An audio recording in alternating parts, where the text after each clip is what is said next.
Okay, so you see here, so I didn't want to buy the whole piece, so they do sell like a little replacement one. It goes right here.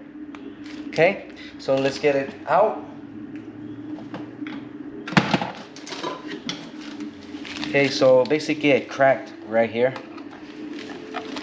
So we're gonna take it off.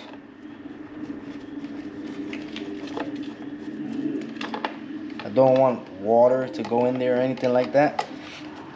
I couldn't find the same exact one. These come with like, it has like a little cross type.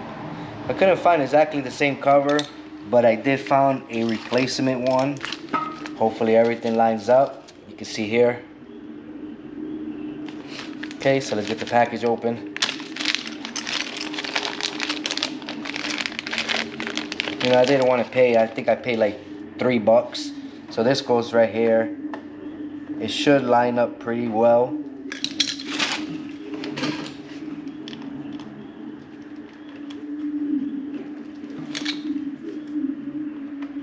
As long as the cover is good, I just didn't want the water or anything to get inside of it. So, and I didn't want to replace the whole light.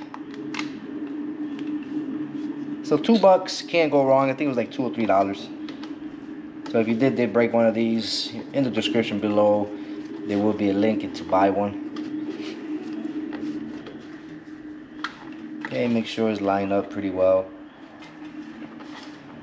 Tie it down. Like I said, it doesn't have the exact cross, but you can't go wrong. You can see there, very nice. Lines up pretty good. So you can't go wrong. Just replace this. I didn't have to replace the whole entire light. Just that. So it was pretty quick and very cheap. Can't go wrong. Awesome.